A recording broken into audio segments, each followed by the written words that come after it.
work shirt, we're ready. Dan, how are you, mate? Not too bad. Nice Here to we are see again. you again. Yeah. You've lost a few more hairs since I last seen you. just a few. Yeah. You are a busy man. Yeah, I don't know what's going on.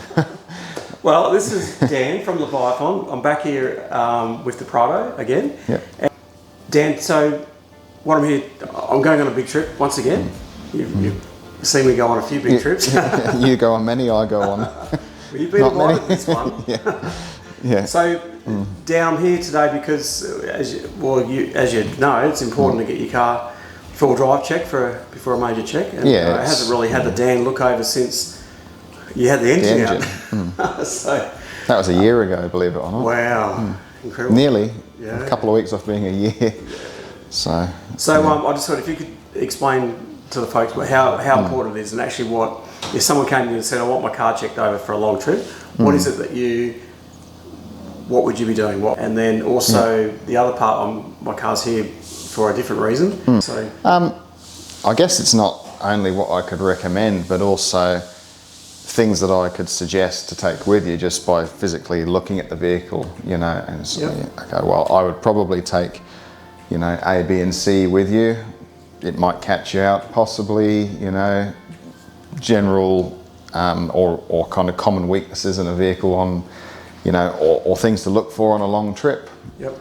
Drive belts, radiator hoses, maybe bearings, things like that, that might kind of become a problem on a few, doing a few thousand Ks of kind of harsh stuff. Yep. So, but generally speaking, we're going to give the car a full look over. One of the most important things really are safety things. You don't want to end up in a situation where your vehicle's going to let you down.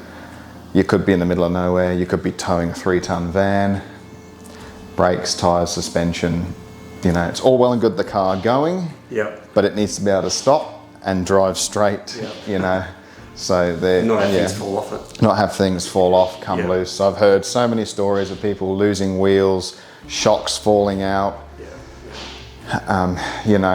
drive shaft unis exploding, things like that, and that kind of can put a downer on a trip. It can have a pretty detrimental effect on I brought my car into you, and I've said, "Here, Dan, I'm going on a trip to the high country, which will be. Yeah. I'm going in 2 months' time.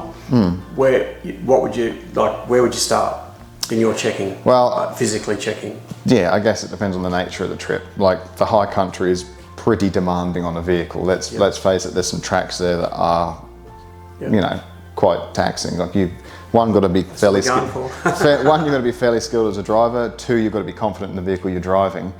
So you want good tyres. You need traction. If you've got no traction, you're just going to be winching the whole time. Obviously, you want good brakes. A lot of those downhill, steep descents, you want brakes that are going to work. It's going to be a bad time if they don't. That's right, yeah. There's a few cliffhangers there. If you're driving an auto, especially, have that transmission at least looked at, serviced, make sure the oil's nice and fresh. The last thing you want to be doing is pulling up real steep inclines with a transmission that's not been serviced for 150,000 Ks. It's got burnt, dirty fluid through it. It's going to run hot.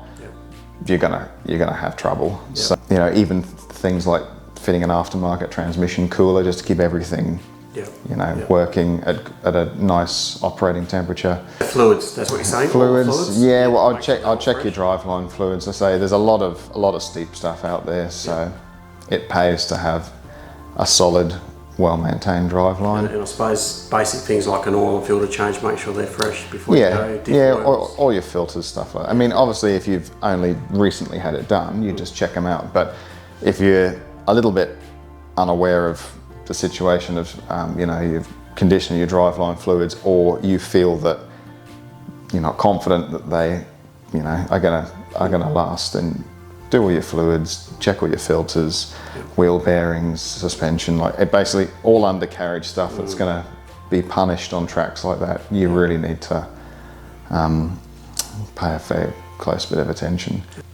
I guess the other thing as well is you've got to kind of, people might not like me saying this, but you've got to really consider, is your vehicle fit for purpose? Like, are you going to go out there and find that you're overwhelmed by the tracks? Is the vehicle really capable of doing some of those tracks? Things like that. So, you know, not going out there in a vehicle that's completely stock off the showroom floor, highway terrain tyres, and kid yourself that you're going to be able to do some of these things.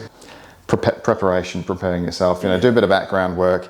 If you think, you go, my vehicle's not going to be able to do that easily, maybe consider, you know, going, oh, I might probably upgrade my tyres at least, go a little bit bigger, more of an aggressive tread pattern. I'm going to have the traction there then. Not, you know, say just straight off the showroom floor and straight into it, and you go, oh, I'm kind of, coming back here on a toast. So I'm not saying you have to do $100,000 of modifications to do it. What I'm saying is, just kind of prepare your vehicle for, you know, a worst case scenario, especially if you're going up there in the winter months. Right, that snow can get very, very deep. It can become impassable even for very highly modified vehicles. Yes, preparation, recovery gear, a winch really kind of is a must for that country. It really is.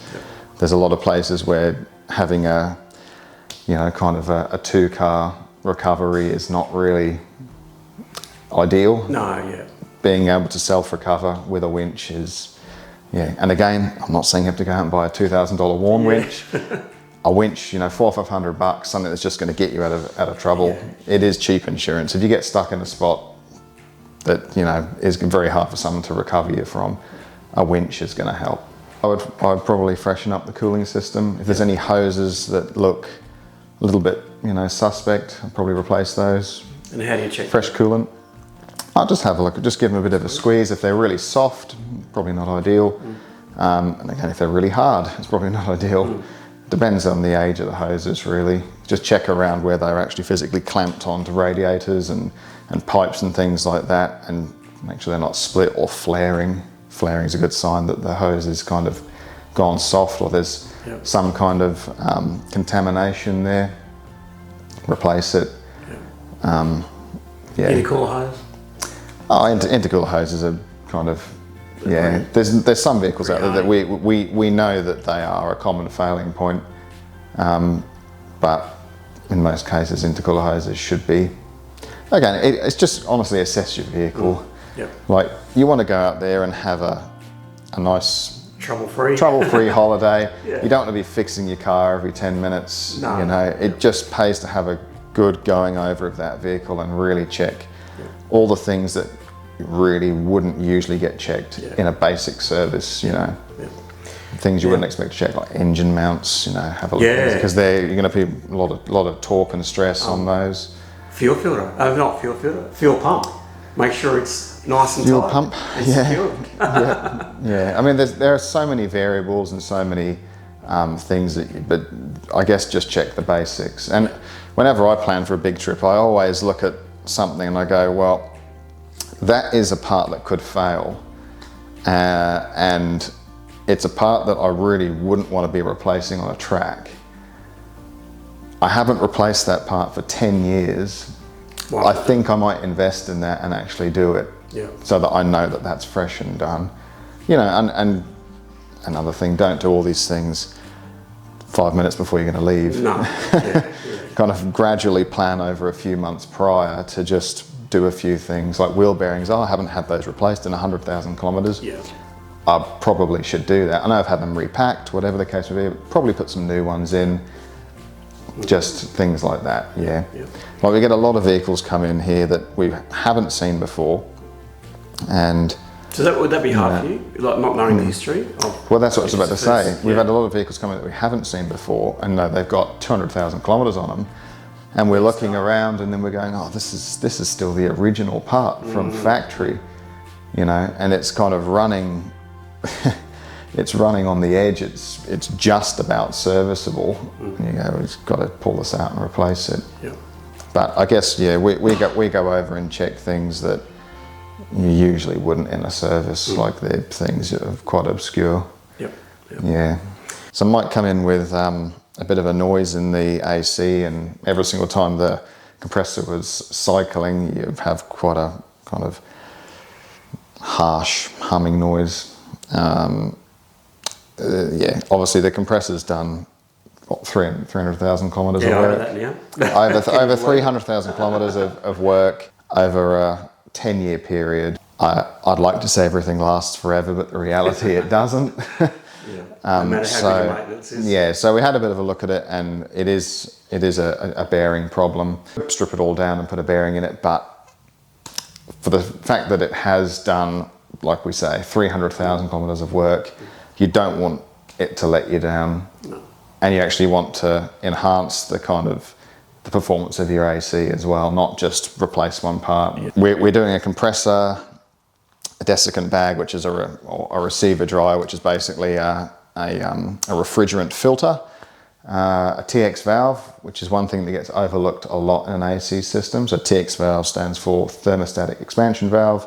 It allows flow in and out of the evaporator, which is very important because it keeps the pressure in the system balanced. Yep. Okay, that's a very brief description of what it does, but it's very overlooked. Any deposits or moisture that goes through the system also passes through that valve, and like any valve, it kind of depletes over time. It gets worn out, dirty, whatever. So we're replacing that, and that with a full system flush and a complete fresh gas up, you know, some fresh oil and dye, UV dye through there, it'll be like brand new again.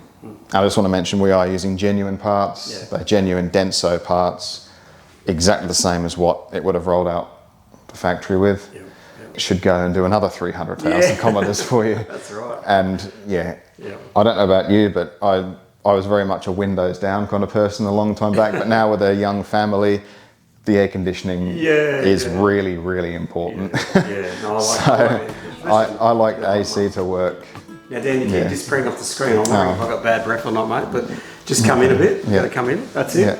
We may look a bit close here, but we'll feel close, but on the camera, it's not. It's not so much, So, I just want to give you a plug, like I always do, Dan. So, some of this stuff I've got no idea about, I'll be honest, the air conditioning side of things, but I don't know if you've got a mechanic like this, but certainly with Dan, I just go, whatever.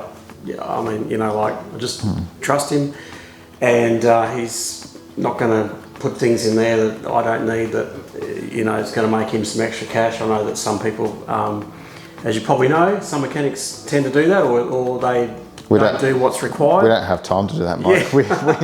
We do what needs to be done.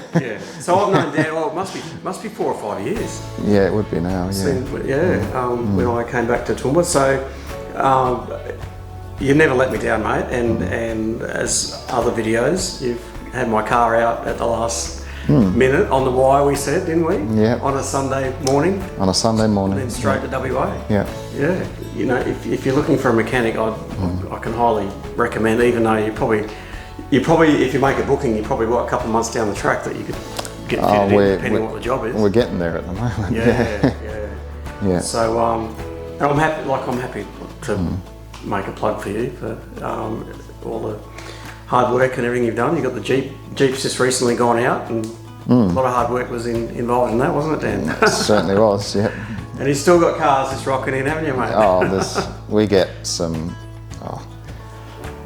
such a massive array of vehicles coming in. You got no idea. Like some of the things we get come in here that you just go, they're so unique, and you know, or they're like an imported thing, or something that someone's come up with, and they go, I've got this idea, can you do this? And you go, well, sure, yep. And I know we're running out because I said Dan's very busy, and I wanted 10 minutes off him, but we're probably about there, I reckon, for this little little chat. But Dan, the other thing I wanted to quickly mention is that you've had people call because they've seen you working on these videos. Yeah, so. I was quite surprised actually, but we've had people call from all over the country. Yeah. Melbourne, Perth, like a lot of guys, you know, in Queensland calling up and just going, hey, what do you reckon on this? I've seen some of your videos, and it takes me a while to go, what videos? Is it? Yeah. Oh, okay, yes, yeah, right, Prado. Yeah, the amount of calls we get about Prados is substantial, actually. So, you know, other people are trusting you. Yeah. And, we've had some guys travel from a long way. Like, we actually had a guy come up from Melbourne, and he was picking up a van a bit north of here, a couple of 100 k's north of here, and he come in here, come past, got a transmission cooler fitted, a service, a full check over, and then made his way up, pick up the van, and then straight back to Melbourne again. So he detoured kind of to here to get a few bits and pieces done. I mean, that's testimony Yeah. to your work and putting these vids out. Yeah. Yeah. We had to say we had a lot of guys travel up from Brisbane, a couple of hour drive to come up here and get suspension work done and dual battery systems, things like that. Well, It's very encouraging. Myself personally, but yeah, everyone's seen the vids anyway of you doing a bit of work on my Prado. Yeah. Well, I promised I would only take up 10 to 15 minutes of your time for this little segment, so I better let you keep going because you have an absolute.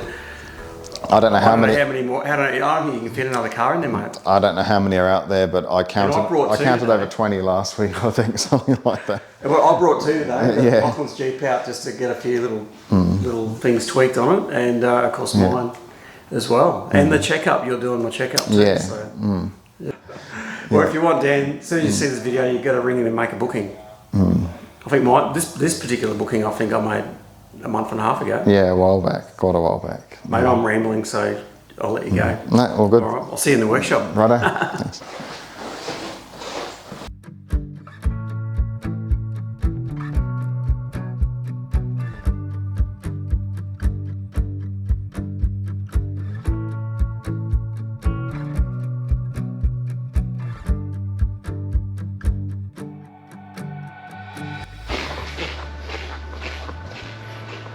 So I've offered to do a little job for Dan. I'm off his car, so I've got to get this through the firewall. So wish me all the best. This is for Lachlan's 12 volt lithium battery we got from iTech World. And this is the cable they give you. So I've got to get this through and then out to the back where he's going to keep his battery box. So I thought if I could get that job done, that's one less job that Dan has to do. Probably won't be as professional as he is, but anyway, I'm under his guidance, so I should be right. What do you reckon? I've had success, but I just had to ask one of the boys here if they could give me 5 seconds. I've got the zip tie through. I just need someone to push it from the other end while I pull it through the grommet. So once that's through, that's the hardest part. So here we go. Cameron's going to help me out here. Okay, so if I pull, you push, eh? Does that sound like a good plan?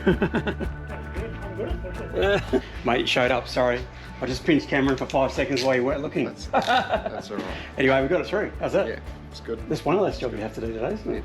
That's the hardest part, is getting it through the firewall. The rest is easy, isn't it? Yeah. I can do that, can't I? What do you reckon? It's easy peasy. Just run it through there to the back. and... No worries. You might have to hire me one day, you never know. With the way we're going.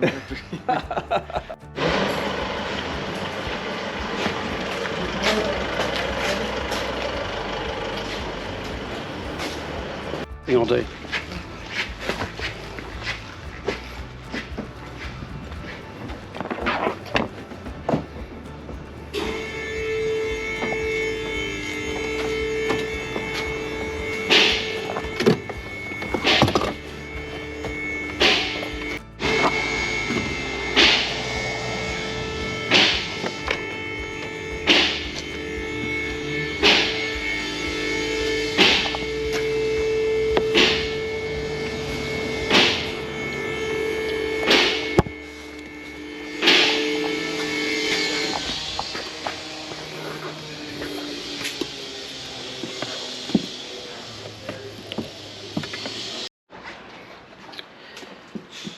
Well, I think the job's almost done.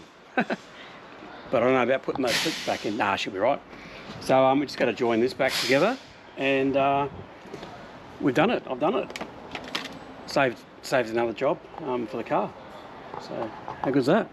I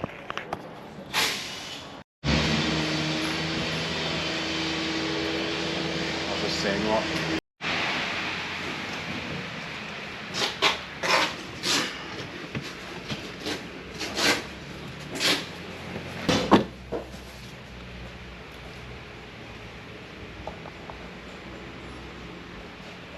honest, it can be a bit difficult because you've got to get it up and over the handbrake, please.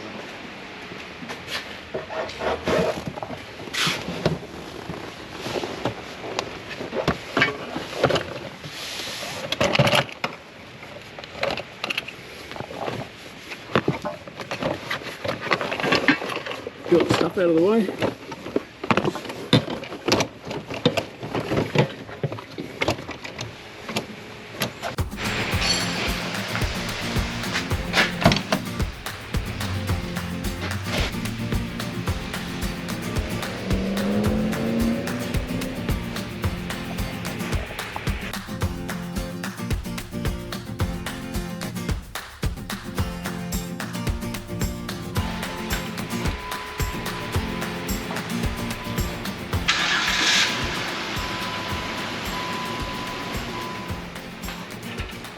One more test, eh? It passed. That's it for now. He's passed the one test. It's all good. It's past the seven test. At least you saw it in action when I was trying to buy you lunch, mate. Stuck at the Subway. It could have happened in a more delightful spot, right next to the Subway. That's right. Anyway, that's that, I think. Next car, mate. Yeah. Jeep's out, Prado's in. Yep.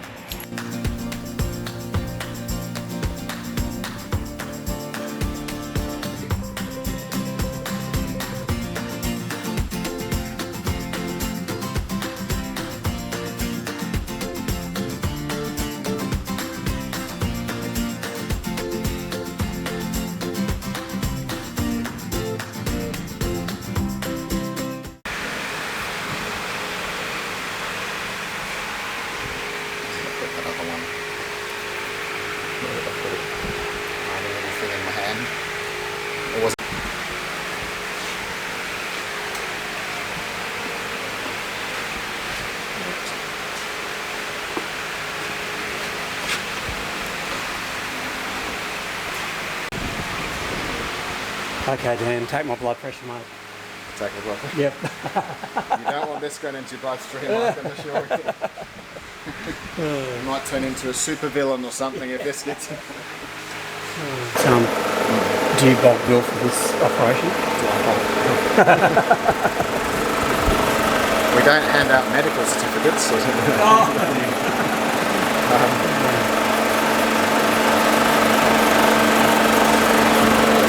Last 2 grams out before you pull this, and then it usually goes puts the Schrader valve up in the air. 20 minutes to get it in the car. Oh, really? Okay. Otherwise it'll take on moisture and then it's no good. So they give me a plastic bung. Yep, good, got a plastic bung. That's a good start. No, that in there is the desiccant bag. So you basically cut this bag open, straight in the vehicle, bung goes in.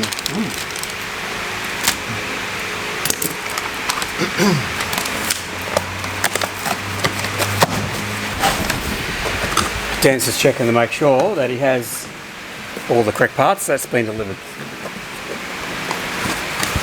Come out from the first.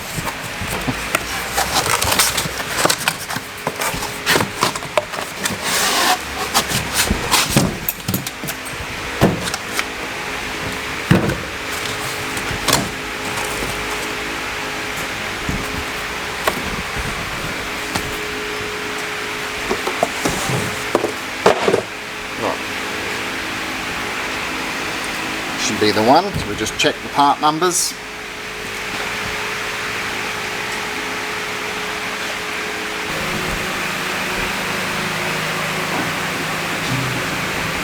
I suppose you can't tell by looking at it.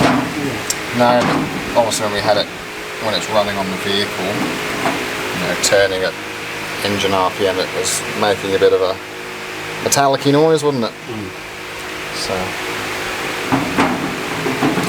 it wasn't just the idler bearing, because as you can hear there's nothing there, and when it wasn't physically active and pumping there was no noise. So.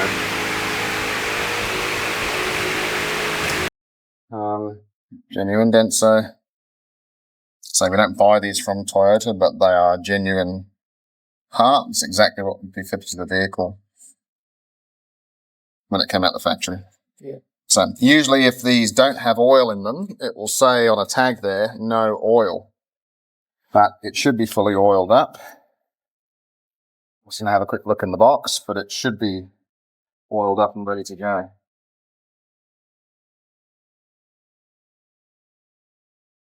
Just watch, because these are actually pressurised. Sometimes they...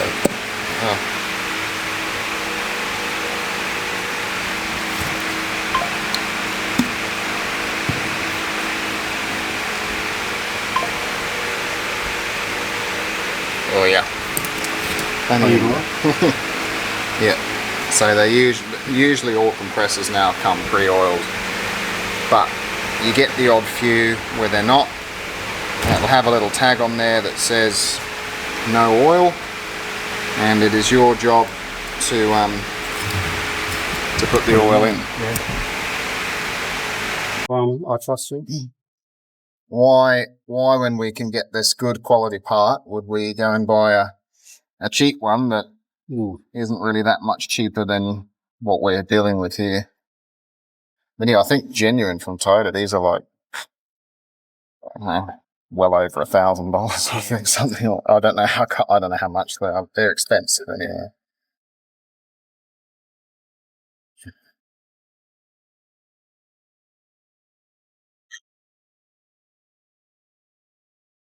And you'd probably be the only one that I'd say, mate, don't even ask me. Just do it. You do it, I'll record it. I had a guy that said that to me once. He come in and he goes, oh, I want some upgrades, a bit of lift. And he goes, oh, this is the budget. I said, yeah, we can work to that budget. And he goes, oh, you just do what you think. And then he come back and he goes, bloody hell. He goes, I didn't want it to be that big. He goes, my wife's going to kill me. It's like, I can't lie to her now. He goes, it's obvious that I've done stuff. He says, I hope it wasn't going to look too much out of place.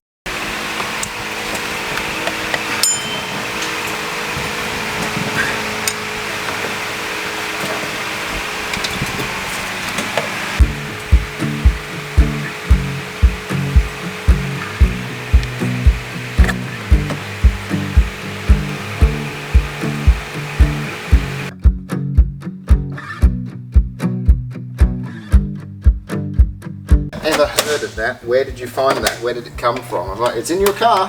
What's it called? What's it called, Dan? A desiccant bag. So, and what is it? What it does is it's a moisture filter, right? So that's the bung that holds it in, but it sits inside your condenser, which is like your radiator for your AC system, right? And that is at the front of the vehicle. This little bung holds the desiccant bag in, and I'll show you the desiccant bag now. But it is one of the most overlooked parts of the AC system. It's quite important. It's like changing the oil in your car without changing the filter. It's not exactly something you would do as a common operation. You'd always change both together. I just need to grab We go, Dan. We're going down under.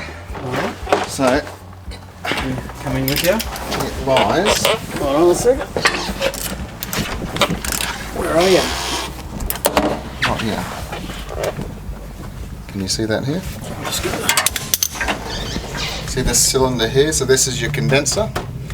You see this cylinder here off the side of the condenser, and there's that. Remember that white bung I just had in my hand? Yep. Well, there it is there. So what you do is you unwind this. Up inside that cylinder, there is a desiccant bag. Now, a remote style kind of desiccant system is called a receiver dryer. So you would have this canister would be separate to the condenser. This one is actually part of it. So out comes the bung. Now the bags are quite hard to get out. Sometimes you can wriggle them out. This one is a fair way up there, so I need to get a hook and pull that through. But you can't damage the bag. If you damage the bag and spill the desiccant beads, they can stay up inside there and then you'll cause blockages. So you've got to be very careful how you pull them through. So I'll just go grab a pick now. So you got to kind of grab the little end of the bag and give them a bit of a twist. There. Right, now you'll see how this is up inside of there, okay? You see it's very grey and dark at the bottom here. Like this actually is really full of moisture? Not too bad. Some I've pulled out and they've been as black as the torch. They've been filthy. So it must be a fairly clean running system. But still, you'll see little fragments of metal at the bottom there that's come through from things, and this will be full of, well, it just takes all the moisture out of the refrigerant. So that's been in there since the vehicle was made. Yeah, wow, yeah. So we're going to put a nice new one in there. About 20 minutes. I was going to say, Dan, how long you got to do it? 20 minutes. You open it. That's my rule, is 20 minutes once you open this. Yep. You've got 20 minutes to get it in Well, there and it's as easy sealed as up. you pull it out. Yeah. You won't take long. No. That's what it looks like. Nice clean one. Nice clean one. Don't drop that bung. Don't drop the bung. Yep. Right, and then we just feed that back up inside.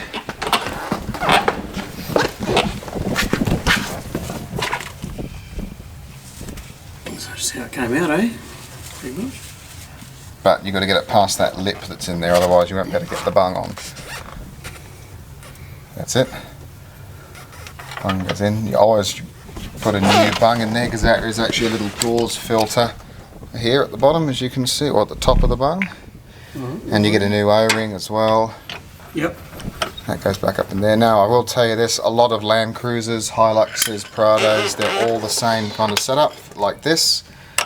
Okay, and the desiccant bag is a cartridge that goes inside of the condenser itself. So we just nip this up, not too tight. That's it. Job done. There's nothing wrong with it, it's just sometimes it's nice, if they're easy to get to, you just replace them. Next thing to do is we've got to vac down the system. Right, so what we're doing now, vacuuming it down, is we're actually putting vacuum into the AC system, and at the same time as vacuum goes in, kind of moisture gets drawn out as well. Any air that is in there gets drawn out. And then that will actually allow us to charge some gas into it.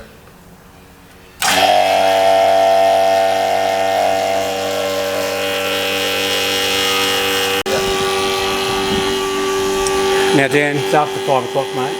Well and truly. Yeah. So this takes about 20 minutes. About 20 minutes, we back it down for you. What are we going to do? We're going to accomplish something very important and drink some beer. Sounds good. For a couple of minutes, just make sure that pressure doesn't come up. Checking for leaks, Dan. Yeah. So we've got a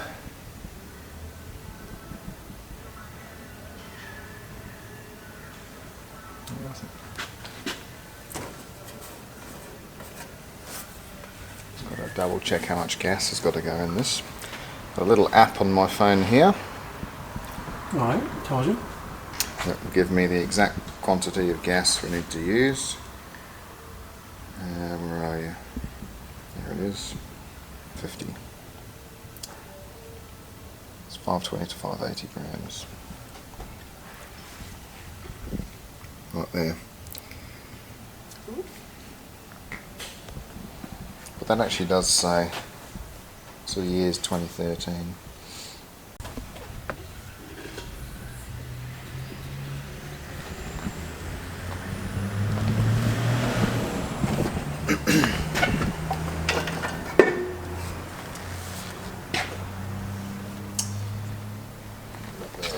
We got scales down there. Yeah, so we measure the gas in grams. So we measure it by, you add it in and measure it in by weight. So it's 12.365. It's law. If you're licensed, if you're a licensed AC technician, you've got to have a log and a record of everything. Yeah.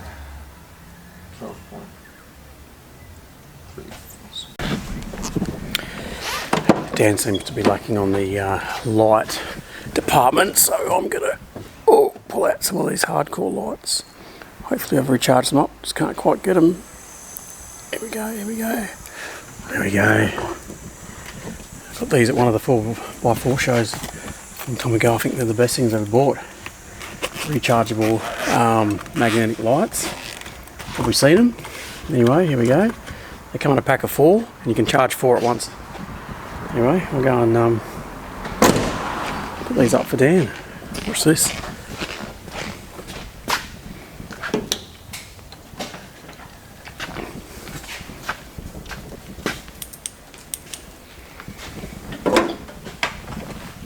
Oh, look at this, Dan.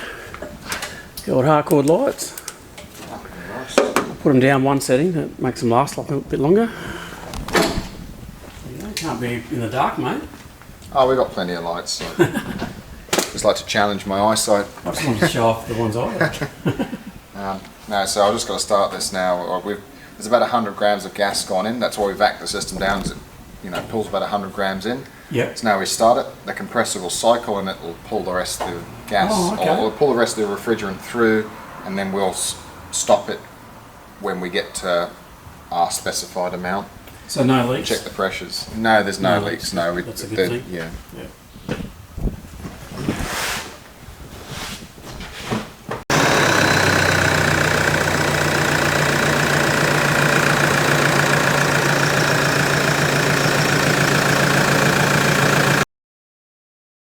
Right, one more gone. It's one more is gone. Got our little temp sensor in the Okay. Hide it. In the light.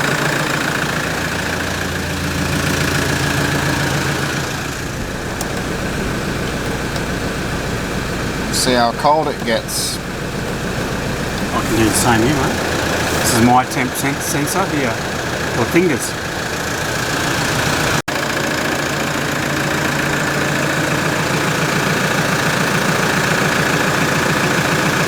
See that counting down once it pulls gas through.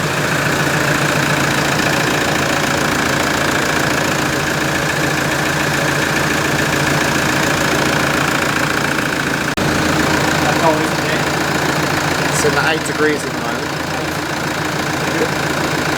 It's not too bad.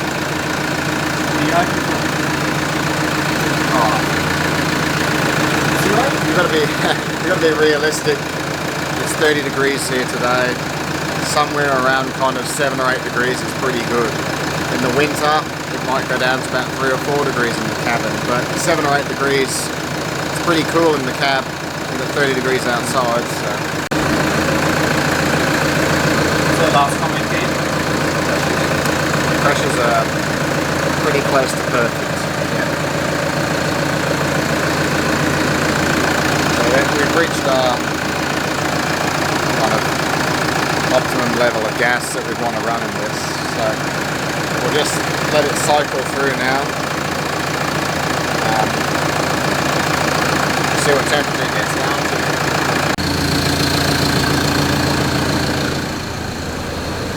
It's pretty constant at 8 degrees. Yeah. Well, it's come down a little bit, maybe 7. I'd be pretty happy with that.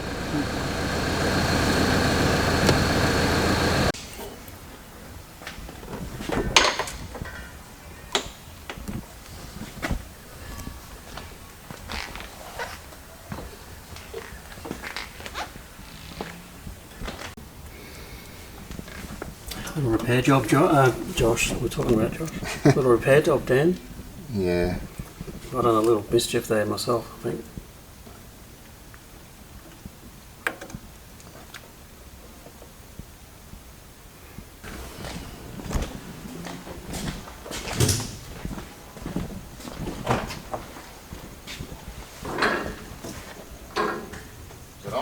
Yep. Both are working, yeah. Yeah, they're both Yep. working. I'll try the Parkers. No. But they're not important. Well, not as important as indicators. And neither of them are working? No.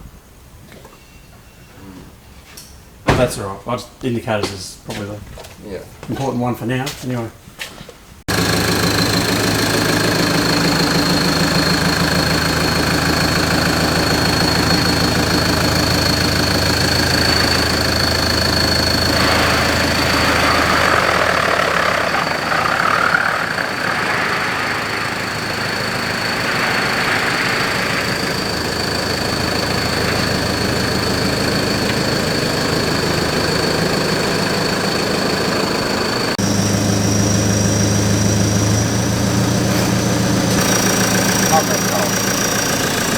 Is that, mate? It's lovely and cold. I'd be happy with that if it was fine. Very happy. Nice. Actually, no other noises in there at all? Sounds, other than the turbo whistle. Oh, that's what it is, yeah. It's not the Ezy-Jak thing. No, that's just turbo whistle. Nice. It sounds good. We'll have a quick look. That sounds great to me.